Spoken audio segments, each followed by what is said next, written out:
Muy buenas tardes. Hoy vamos a revisar lo que es el bloque 3, el ámbito de las ciencias sociales. En este bloque vamos a revisar las diferentes ciencias sociales que hay.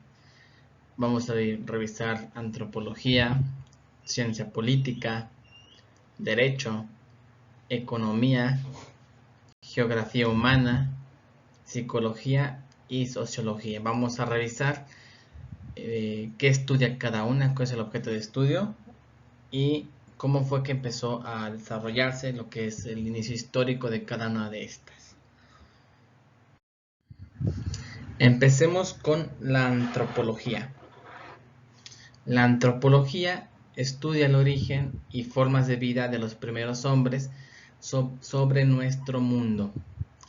Se agarra mucho de lo que es la teoría de la evolución de Darwin, en donde se dice que venimos de un linaje lejano de los primates.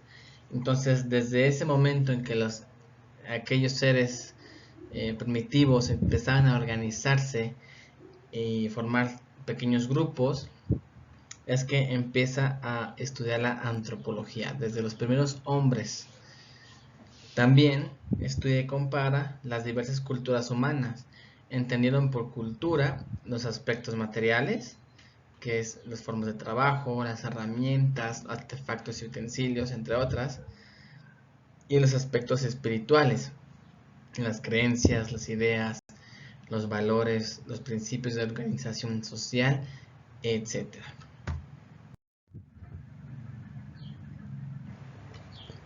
¿Cómo surge la antropología?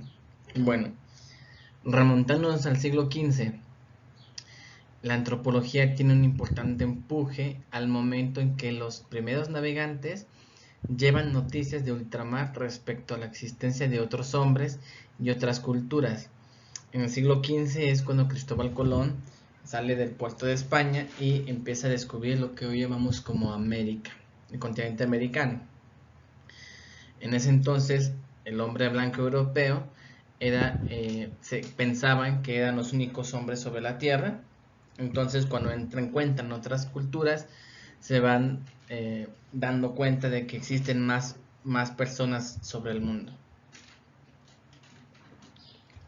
Entonces, van descubriendo poco a poco otras razas en otros continentes y van comparando dichas culturas.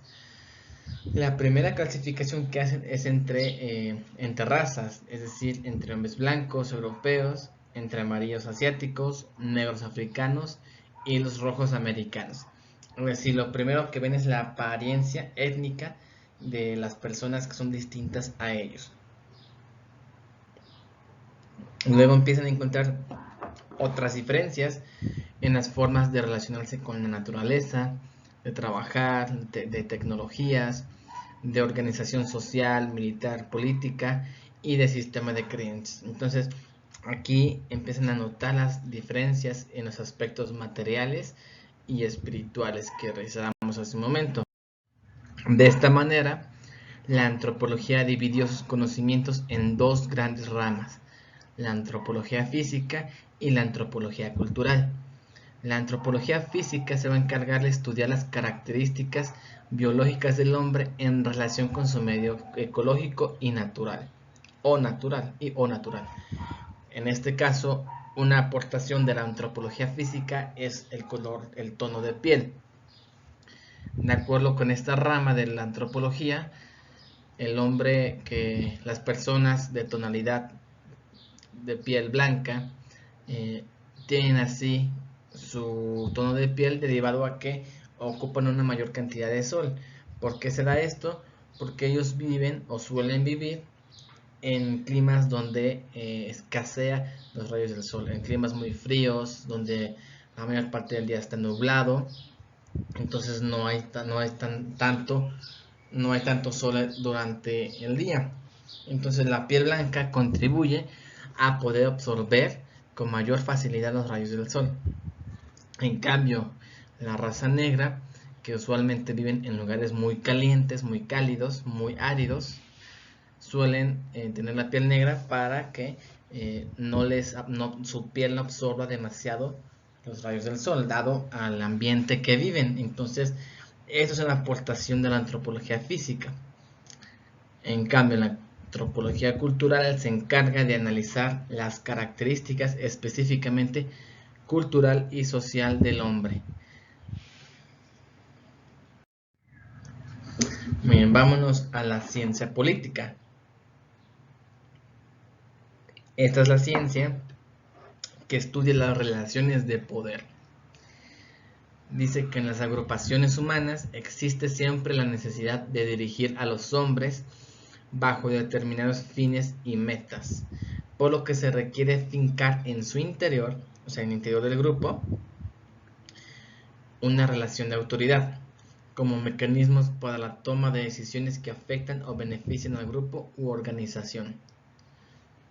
En todas las instituciones y agrupaciones se dan actos de poder, justamente derivado de la relación de autoridad que surge. ¿Y cómo vamos a entender poder? Poder lo vamos a entender de manera muy sencilla, como la habilidad para influir en las ideas, actitudes o comportamientos de alguien. De esta manera es que vamos a entender el poder. Más adelante, ahorita vamos a ver cómo es.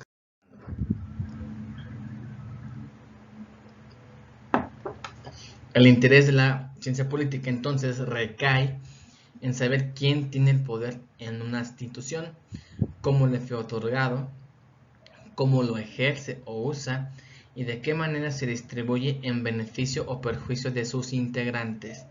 Entonces, si aquí nos fijamos, no lo que importa es en cómo se obtiene el poder, cómo le fue otorgado, justamente cómo lo usa, que es la parte importante, si esta manera de usarlo ayuda o perjudica al grupo. Entonces la ciencia política se encarga de diseñar o proponer mecanismos jurídicos, sociales y políticos para aumentar o limitar el poder de un representante o para concentrarlo o distribuirlo entre los integrantes de una agrupación. La ciencia política agarra una premisa muy importante de la Ilustración, porque ¿qué hace la Ilustración o la Revolución Francesa también propiamente dicha? Lo que hacen estos dos movimientos en Francia es que critican y cambian la forma de gobierno, que es la monarquía, en donde una sola persona está centrada todo el poder en él, que anteriormente se les llamaba señores feudales, y proponen un mecanismo jurídico de gobierno y político que va a llamarse la democracia, en donde el poder justamente se distribuye entre la sociedad. Es decir, ¿qué pretende la democracia? Pues centrar la mayor proporción de poder en el pueblo. Entonces de aquí empezamos a ver los primeros acercamientos de la ciencia política.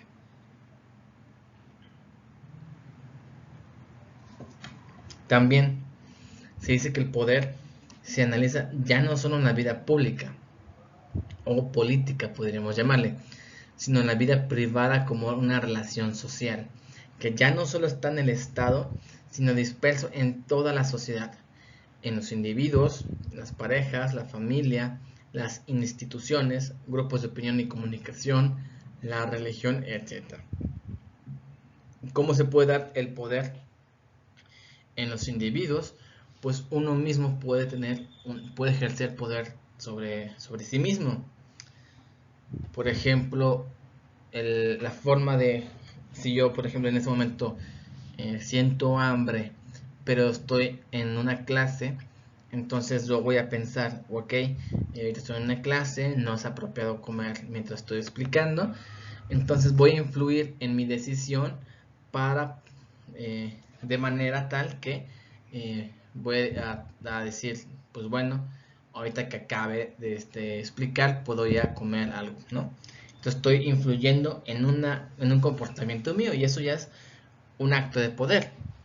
En las parejas, si nos acordamos también de la Ilustración, que hace que también va cambiando la estructura familiar, en donde tanto el hombre como la mujer están en igualdad de poder, están en una relación simétrica. Entonces, ¿qué pasa cuando hombre y mujer están en un mismo nivel de jerarquía? Se da un nuevo problema, que actualmente es muy común, que vamos a llamar las luchas de poder. Justamente, ¿qué son las luchas de poder o cómo se dan las luchas de poder en las parejas? Pues se da cuando cada uno de los integrantes, o bueno, cada uno de ellos, o los dos, están tratando de hacer que el otro le dé la razón. Entonces están buscando tener la razón. Y entonces una forma de que se ejerce el poder de una manera que perjudica a la pareja. Una forma que beneficiaría sería poder negociar o dialogarlo, ¿no? Llegar a acuerdos. De tal manera que yo influyo en mi pareja, por ejemplo, y ella también puede influir en mí, pero para el bien de la relación. En la familia, hablábamos también del cambio de la familia a partir de la ilustración, en donde el poder que antes se centraba en el padre, ahora se centra en papá y mamá, y los hijos también tienen cierto poder para decir que se cumplen y se respeten sus propios derechos.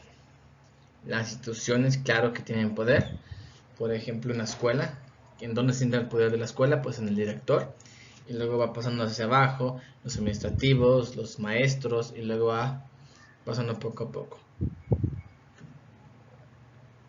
Los grupos de opinión y comunicación también tienen mucho poder, en tanto que van influyendo de manera masiva en la opinión pública.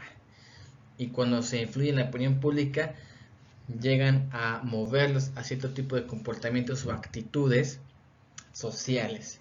Y la religión tiene un poder específico que es el poder religioso, dado que influye en un área humana que es la espiritual, y de tal manera que influye en la gente que cree, la gente creyente, y de tal manera que, ¿cuál es el elemento que se usa en la que se va a influir? Pues la fe. Que vámonos al derecho. Ahora, ¿qué es el derecho? El derecho es un conjunto de normas y preceptos que regulan el comportamiento privado y político de los diversos integrantes de una sociedad, que permite mantener el orden social. El orden social va a variar de cultura a cultura como se concibe, y esto es con el propósito de convivir bajo un determinado concepto de justicia cuya aplicación está garantizada por el Estado. Si nos fijamos, el derecho no cuenta como tal como una ciencia, sino más bien un conjunto de normas y preceptos, reglas y leyes. Y dice que la sociedad cuenta con diferentes mecanismos para limitar la conducta de los individuos y disminuir los riesgos de tensiones y conflictos, basados en el uso de la fuerza o de la violencia, o cimentados en la regulación de conductas.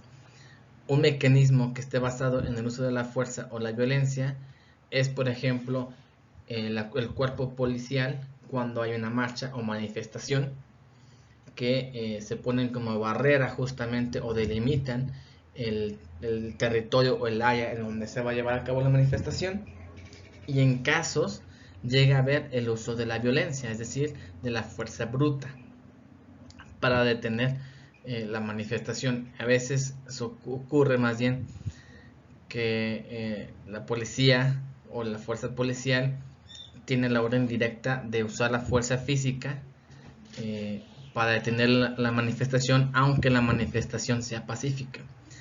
Aquí otro uso de la violencia son los medios de comunicación.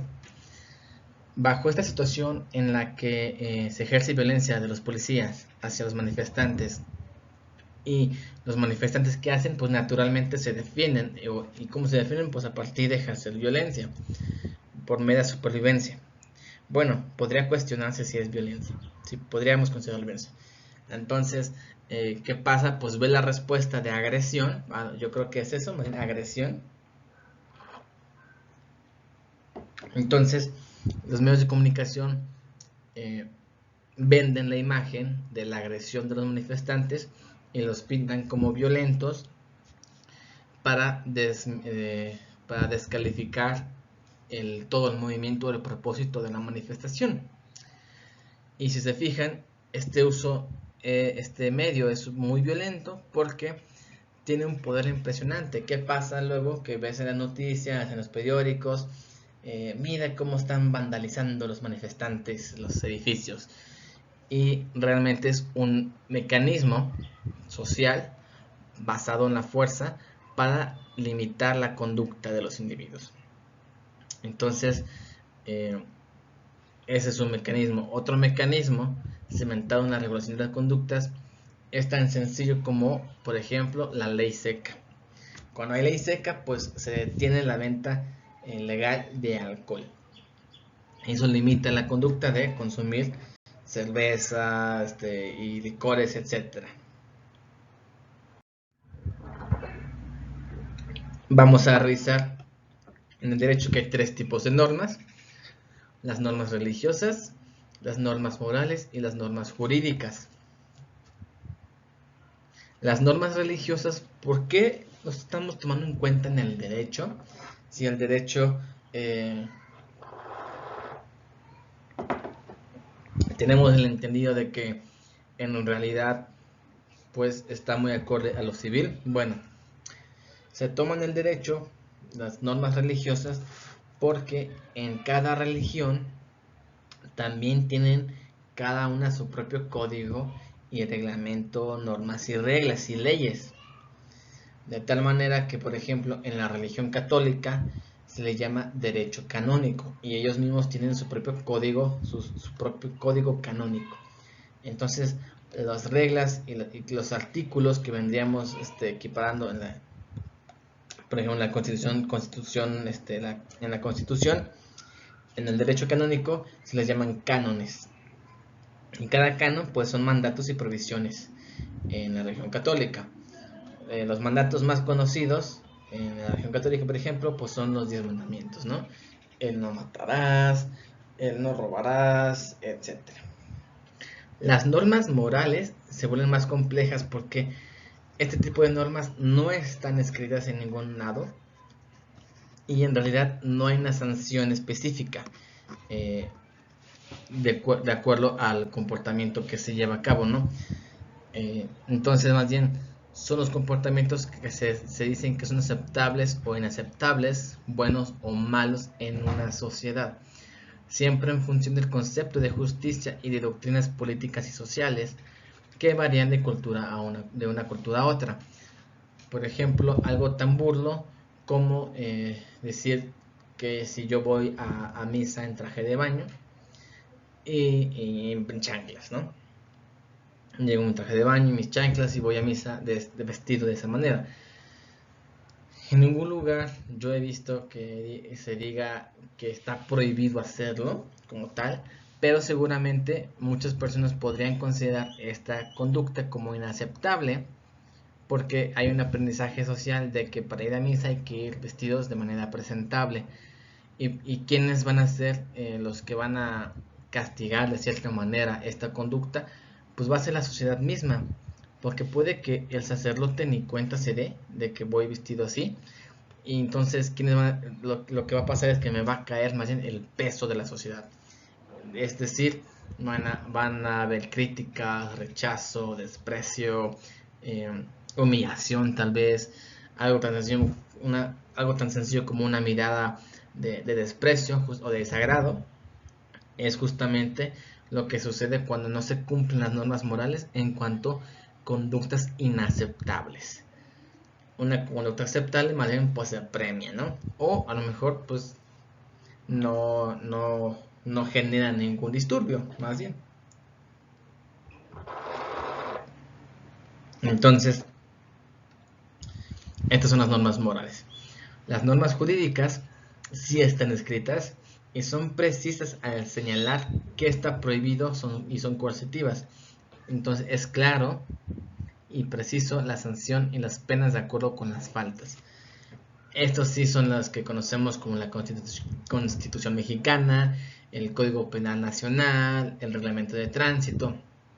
Por ejemplo, un artículo del Reglamento de Tránsito es que si tú te pasas un alto o un semáforo en rojo, te van a aplicar una multa de tanta cantidad de dinero y tienes que ir a pagarla. Eso está muy claro, es preciso y está escrito en el que llamamos el reglamento de tránsito. ¿Cuál es la finalidad del derecho? Pues dice que busca justicia, el bien común y la seguridad. Estos tres elementos son el propósito del derecho. Sin embargo, no hay una definición válida para todos los sistemas sociales, sino algunas similitudes. ¿Por qué no hay una definición válida? Porque va variando de la cultura. Acordémonos que va a abocar al orden social. Y esta orden social va a variar de acuerdo a lo que se entiende por este concepto, ¿no? Entonces, bien, ¿cuáles son esas similitudes? En la justicia se entiende como un precepto de equilibrio, proporcionalidad e igualdad.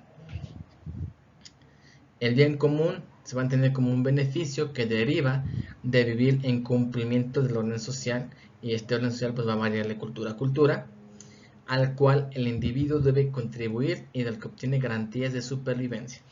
Aquí nuevamente el bien común es un concepto que agarra una de las premisas de la Ilustración de la relación recíproca de individuo-sociedad. Tanto el individuo puede aportar a la sociedad y recibir también, como la sociedad aporta y recibe del individuo. Es una relación recíproca. Y por último, la seguridad, que es la garantía que recibe el individuo de que sus bienes, personas y derechos serán resguardados por la sociedad. La sociedad no solamente el Estado, propiamente dicho, sino la sociedad en general. El respeto por mis derechos. De hecho, aquí podemos encontrar un poco la frase de Benito Juárez, que el respeto al derecho ajeno, pues es la paz. Porque es esto, da seguridad. Vámonos ahora a la economía. La economía es la ciencia que estudia las relaciones sociales que los hombres establecen entre sí cuando producen bienes materiales y servicios con el propósito de satisfacer sus necesidades físicas y sociales vastas. En consecuencia, estudia las diversas leyes y formas de explotación, producción y desarrollo de los recursos naturales y humanos en el proceso de la creación de la riqueza social. ¿Cuáles son los problemas centrales de la economía? Primero, que ofrece la producción y si esto es mayor o menor a lo que se demanda. Lo que vamos a conocer como la oferta de la ley de la oferta y la demanda. ¿De qué habla esta ley de la oferta y la demanda? Algo tan sencillo como si hay mucha oferta, si yo ofrezco mucho de un producto, pero son pocos los que ocupan o compran este producto, entonces mi producto va a tener un precio muy bajo. Al revés. Y al revés, si mi producto tiene poca oferta pero tiene mucha demanda, entonces mi producto o servicio se vuelve muy caro. Un ejemplo de esto es los celulares iPhone, que en Estados Unidos, por ejemplo, pero también en otros países, pero más en Estados Unidos, hay una demanda muy grande por estos celulares o productos, vamos a hablar. Entonces, y la oferta pues no es tanta como para poder abastecer toda esta demanda. Entonces, derivado de ello, además de la tecnología que ofrece, es que el precio de este artículo es muy elevado. A diferencia, por ejemplo, ahora vamos a ver, supongamos, por ejemplo, por ejemplo las tortillas. En México las tortillas son muy baratas porque pues hay mucha oferta de tortillas. Aunque haya mucha demanda de que la mayoría de los mexicanos comemos tortillas, pues la oferta es muy amplia porque hay mucho maíz en nuestro país y aparte es un recurso natural que tenemos tan al acceso y tan vasto. Entonces por eso el precio de la tortilla es relativamente bajo. Eso es la ley de la oferta y la demanda. La segunda es qué posibilidad hay de planificar la economía y qué límites tiene por el choque de los diversos intereses privados en el mercado. Acordémonos que la economía va a irse moviendo constantemente de acuerdo al movimiento de los comerciantes. La manera en que se usan los recursos naturales en el comercio, bueno, es por un lado trabajo del Estado y por otro lado trabajo de los comerciantes, que son los que van moviendo el producto, ¿no? Entonces es complicado o complejo más bien planificar la economía porque no se puede predecir cómo va a responder el mercado, y además también los comerciantes, que hoy en día más bien los llamamos empresarios, pueden tener cierto tipo de intereses privados que no van acorde a la planificación del Estado. En tercero, el crecimiento de la planta productiva y del nivel de consumo, que es la ley de producción y consumo. Esto quiere decir que a lo mejor es muy similar a la oferta y la demanda, en el sentido de que pues yo produzco tanto de manzanas, pero el consumo de manzanas es mayor del que se produce, entonces supera los recursos naturales que existen. De hecho, es uno de los problemas actuales a nivel global, en el sentido de que pues por eso empieza a haber, y derivado a otras situaciones, pero esta es una de las razones, que empieza a haber escasez de agua, por ejemplo, o de comida en la ganadería, etcétera. Y el último problema es el crecimiento de las condiciones de producción de la riqueza y la ampliación de sus márgenes de distribución. La producción y cómo se distribuye la producción. Aquí vemos uno de los temas centrales del capitalismo, porque justamente supongamos que se producen 5 manzanas para 5 personas, pero de esas 5 personas, una se lleva 3 manzanas y las otras 2 manzanas se reparten entre los otros 4. Y entonces vamos a ver que, y esto es justamente lo que pasa en la sociedad. Esta es la diferencia de clases. Los ricos son muy ricos y los pobres son muy pobres. Entonces la riqueza de los recursos naturales se distribuye de manera desproporcionada entre las diferentes clases sociales. Aunque se produzcan recursos naturales que se podrían distribuir de manera más proporcional, dado los intereses privados también de las empresas, es que existe esta condición de desigualdad muy grande, esta brecha de desigualdad muy grande, y lo que les decía, hay ricos muy ricos y pobres muy pobres. Vámonos ahora a la geografía humana. De acuerdo con la información obtenida, seguramente podemos percibir que se han dado cambios significativos en la comunidad, que día a día alteramos el medio ambiente debido al desarrollo de nuevas tecnologías, aumentando en algunos casos el asentamiento humano, modificando así el paso natural original, cambios que se dan en las comunidades por la siembra, la cría de especie, construcción de casas. De esto se encarga la geografía humana. Entonces, ¿en dónde se centra su objeto de estudio? En la vida social según el clima, en cómo se usan los recursos naturales, en su población y en las construcciones erigidas sobre el territorio. El grado en que usamos y explotamos la naturaleza depende de distintos procesos. La naturaleza vamos a entender como los recursos naturales, justamente, y va a depender de procesos sociales, por ejemplo, el desarrollo industrial capitalista, es decir, los comerciantes, lo que hagan, los empresarios, más bien, que desde el siglo XIX nos ha llevado a utilizar grandes cantidades de energía derivadas del carbón, del petróleo, etc. Estos son elementos naturales que se van tomando provecho de las empresas. Procesos de urbanización, que al crecer la mancha urbana, es decir, la ciudad, que se requieren grandes extensiones de tierra. Entonces la ciudad abarca un territorio amplísimo. Los agrícolas, cuando amplían las extensiones de pasto sobre selva y pasto, de transporte que crea puentes, usar ríos, hacer túneles en las montañas. Por ejemplo, aquí en San Luis Potosí hay 2 grandes avenidas, una es más grande que la otra, pero hay una gran avenida que se llama Boulevard Río Santiago, que anteriormente justamente era un río y se utilizó para hacer una vía de acceso rápida para acceder a distintos puntos de la ciudad.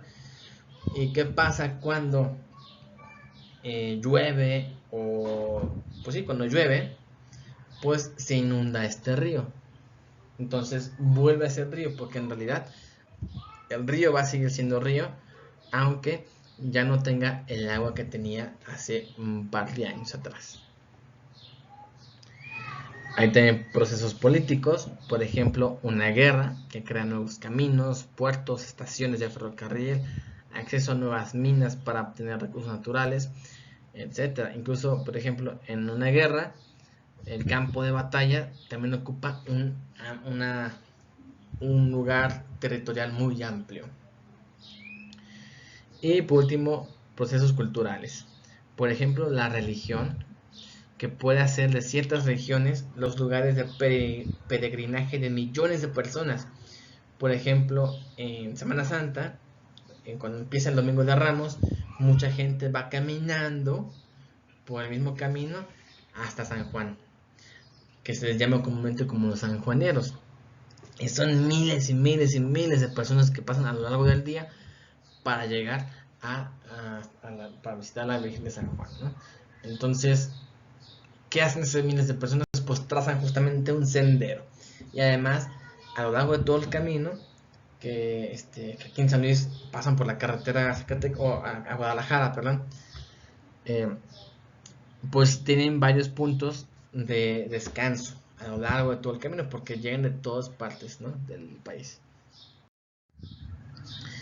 Entonces, ¿cómo definimos la geografía? Como esa ciencia que estudia la población y el impacto que tienen el desarrollo y extensión de sus sociedades sobre la superficie terrestre, creando nuevos paisajes socioambientales. Estudia cómo usamos y explotamos los recursos naturales. Aquí entra la economía, justamente que revisamos hace un momento, para poder dar sustento a la población de una comunidad, una ciudad o un país o toda la humanidad.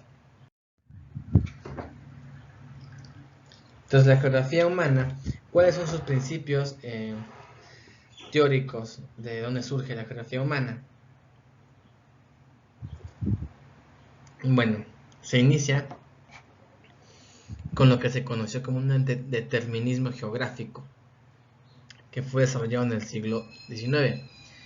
Este enfoque establece que los rasgos geográficos determinan la estructura de la población, sus actividades y hasta el modo de ser de las personas.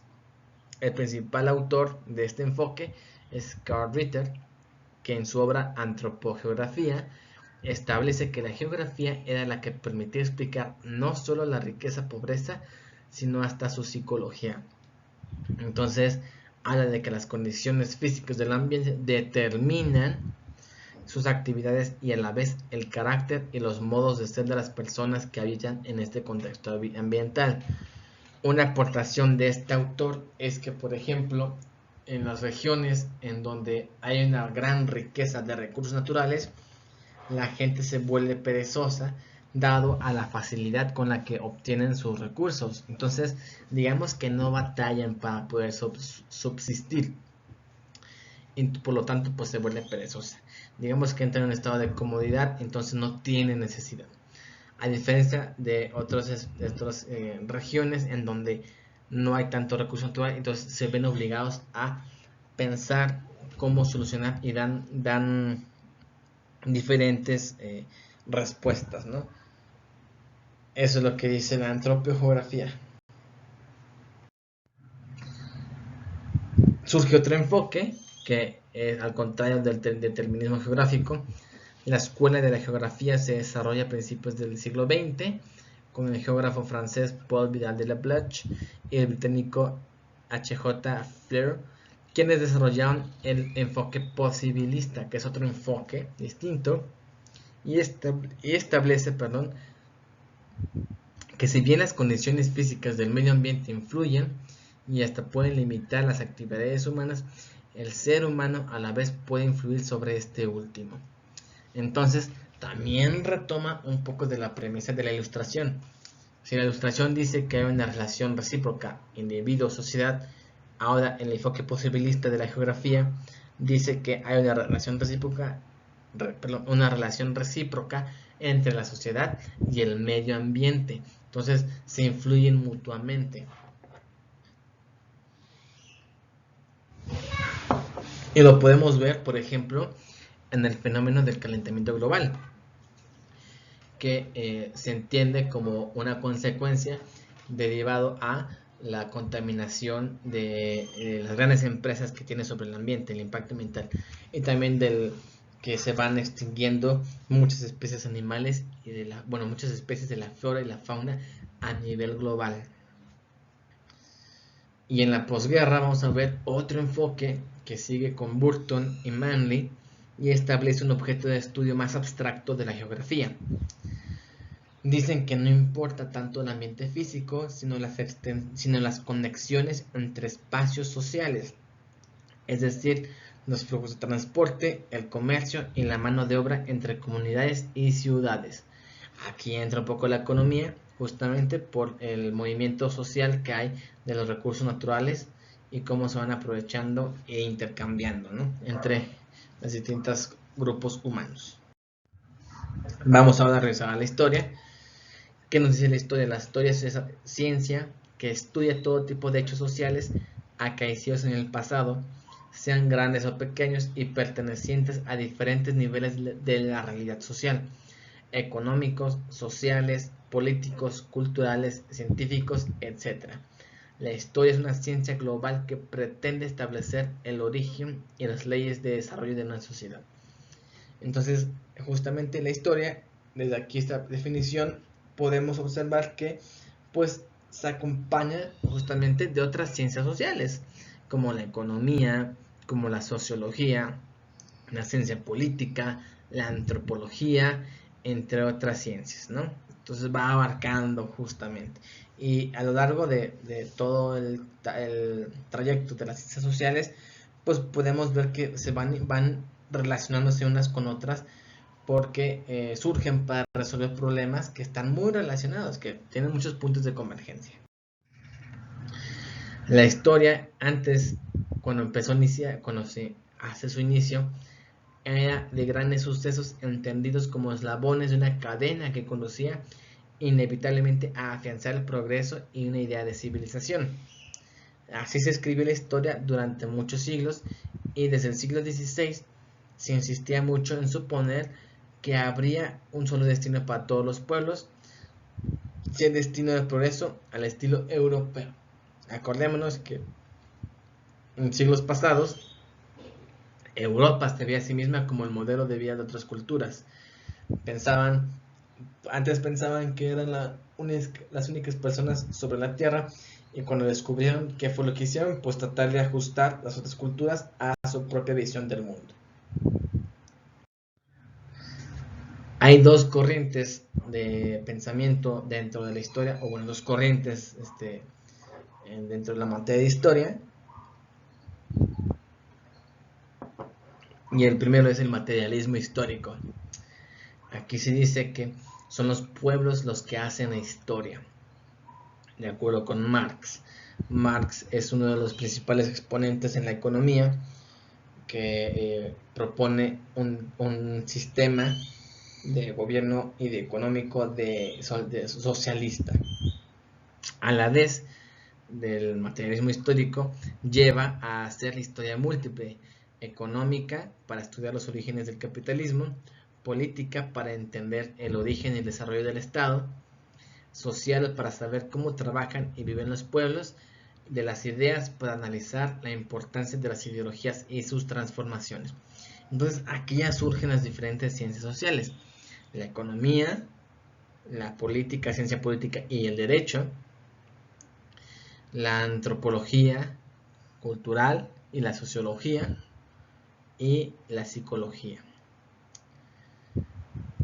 Y el otro enfoque es la historia social, que rescata el papel de los cambios económicos, tanto como de los pueblos en la vida de un país, y los estudian en sus grandes y pequeños acontecimientos, en los grandes ciclos como en los pequeños apoyándose en muchas otras ciencias sociales, lo que justamente les decía hace un momento. Vámonos ahora con la psicología.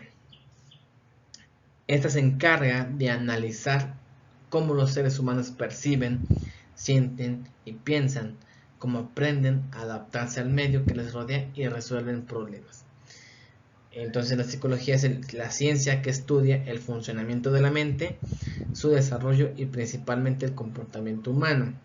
Aquí también vamos a revisar distintos enfoques que podemos encontrar en la psicología, que son realmente los más o los primeros enfoques o más conocidos, porque hay un montón de enfoques, bastantes. El primero que surge, que en psicología se llama psicología experimental, es el enfoque del conductismo. Este dice que las personas formamos nuestra personalidad como resultado de un proceso de aprendizaje de conductas. Entonces, ¿cómo se aprenden las conductas o cómo se van a repetir? De acuerdo al buen comportamiento que supone un reforzador que dé placer o éxito, o al contrario, la extinción de un mal comportamiento que supone un reforzador de dolor o de desagrado. Entonces el conductismo dice que vamos aprendiendo conductas, vamos aprendiendo y comportarnos de acuerdo a experiencias en donde se nos dio un reforzador que fue agradable o uno desagradable. Por ejemplo, los niños pequeños en el kinder suele ser muy común cuando el niño participa en clase, por ejemplo, un niño o una niña participa en clase y acierta en su participación, la maestra o el maestro suele darle una estrellita en la frente. Esta estrellita en la frente es un reforzador porque se toma como un elogio o un reconocimiento que suele ser muy agradable para el niño. Entonces refuerza la conducta, es decir, hace que el niño vuelva a participar más constantemente, porque entonces el niño aprende que si sigue participando se le va a premiar con una estrellita. Ese es un buen comportamiento. Ahora, en cambio, si el niño tira no sé, la lapicera de uno de sus compañeros queriendo jugar, el maestro o la maestra puede regañarlo o reprenderlo, y esto es una respuesta que el niño o la niña recibe como desagradable. ¿Y qué pasa entonces? Que el niño o la niña aprende que para evitarse ese desagrado, pues entonces deja de digamos de hacer ese tipo de conducta que es tirar en la lapicera del compañero. Entonces se extingue la conducta. Esto es lo que nos dice el conductismo. La escuela Gestalt, que es otra corriente, habla de que el pensamiento, los sentimientos, las reacciones corporales, que esta es una de las grandes aportaciones a la psicología de la escuela Gestalt, el comportamiento, el medio y los reforzadores forman un conjunto indisoluble. Esto quiere decir que es una unidad, no podemos separarlas. De esta manera actuamos en confluencia con todos los elementos que se combinan de distinta manera en cada ocasión. Entonces, por ejemplo, yo puedo decir, yo digo, y se refleja en el discurso también, con la forma en que nos expresamos, yo digo, siento hambre cuando tengo esta necesidad de hambre.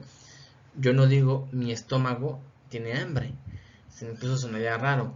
Entonces, al decir siento hambre, estoy hablando de que todo yo, toda mi unidad que soy, siento esta necesidad. Y estos elementos van a combinarse de manera distinta en cada ocasión. Volviendo al ejemplo del hambre, entonces supongamos que yo estoy en clase como maestro y siento hambre. Entonces, ¿cómo voy a combinar mis pensamientos, mis sentimientos, mis reacciones corporales y mi comportamiento acorde a la ocasión de estar en clase explicando el tema? Pues entonces yo puedo empezar a pensar y decir, ok, muy bien, ahorita que puedo aguantar un poco el hambre, y ahorita que acabe la clase o cuando tenga oportunidad puedo ir a comer algo, ya sea que yo tenga mi lonche, ya sea que vaya afuera a comprar algo. Entonces puedo justamente responder de esta manera, ¿no? Para esta ocasión. Ahora, si siento esta necesidad de hambre en una situación en la que estoy en un buffet, mi comportamiento va a ser completamente distinto, porque ahí puede ser que no tenga tanta medida, a diferencia de si estuviera en clase, ¿no? Entonces, en un buffet no voy a aguantarme el hambre, sino más al contrario, me voy a dejar ir como Borland Tobogán.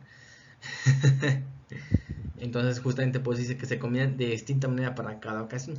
Ahora bien, aquí también se puede hacer más complejo si metemos el estado de ánimo. Si además de sentir hambre también estoy cansado o irritable, puede ser que se combine de tal manera que mi hambre genere una respuesta de irritabilidad y mi comportamiento sea de enojo. Entonces puede ser que yo, aunque diga, ok, me voy a aguantar, pero lo hago como muy con mala gana, pues puede que incluso pueda hacer, se me puedan salir comentarios como de reproches, así como que, ay, ya, ¿por qué están aquí? O no sé, o ya, vamos a irnos rápido para salir pronto de esta clase, ¿no? Entonces, también va a combinarse de manera distinta, acorde a los sentimientos y el estado de ánimo que pueda yo tener en el momento. Entonces, justamente por eso se vuelve complejo. Una de las premisas gestálticas más famosas es que el todo es más que la suma de sus partes. Entonces, la unidad, justamente, que es la persona completa, en este caso, vamos hablando de las personas, es más que la suma de sus partes, es más que la suma de sus pensamientos, sentimientos, reacciones corporales y su comportamiento. Es un todo que no se puede dividir. Y justamente se mueve como un todo. No se mueve por los pensamientos ni por los sentimientos, se mueve como un todo. Otra corriente también muy fuerte es el psicoanálisis. De acuerdo al psicoanálisis, dice que hay acciones inconscientes de las que desconocemos por qué las hacemos. El psicoanálisis habla justamente del inconsciente. Bueno, es de las escuelas de la psicología que empieza a hablar de que hay un inconsciente del cual se guardan impulsos y deseos inconscientes, a los cuales no tenemos acceso a la conciencia, justamente que no tenemos, no son difíciles de conocer, vamos a llamarle, porque uno de los propósitos del psicoanálisis es hacer consciente lo inconsciente. Entonces aquí habla de que la personalidad une experiencias en las que actúan pensamientos e intenciones que sabemos que existen, es decir, la conciencia, junto con pensamientos e intenciones e impulsos que no conocemos, pero ahí están e influyen en nuestras decisiones tanto o más que las conscientes. Es decir, estos pensamientos, intenciones o impulsos inconscientes van determinando o van influyendo de mayor proporción nuestras decisiones. ¿De qué manera podemos, digamos, observar que tenemos este inconsciente, o cómo podemos ser conscientes del inconsciente? Una forma tan sencilla en la que podemos percatarnos, o sea, bueno, yo me puedo percatar de estas decisiones inconscientes que yo tomo, es observando qué tipo de conductas tengo, y aparte, qué conductas son repetitivas en mi vida, qué tipo de conductas o actitudes son repetitivas en mi vida. Entonces, y esa es una de las formas en las que podemos acceder a la información que no tenemos tanto en la conciencia. Si observo qué conductas, qué repeticiones de conductas tengo en mi vida, o repito, qué tipo de conductas repito, puedo dar cabida a qué está en mi inconsciente, o cuáles son esos impulsos y deseos inconscientes. Otra corriente muy fuerte es la psicología cognoscitiva, y esta habla de que los problemas psicológicos derivan de nuestros esquemas de pensamientos y creencias, que son insuficientes para entender las situaciones que vivimos y nos llevan a comportamientos erráticos. Entonces dice que nuestra personalidad se ve disminuida por las limitaciones de nuestras estructuras de conocimiento, al mejorar estas estructuras, disminuyen los problemas psicológicos que enfrentamos en la vida. Entonces, aquí, digamos, es un tipo de corriente que se va más acorde a los pensamientos y las creencias. Entonces, ¿por qué se va a este problema? La psicología cognitiva, porque es lo que nos ayuda justamente a resolver problemas. Lo que nos ayuda a tomar decisiones, a razonar, a planear, a tener un pensamiento complejo.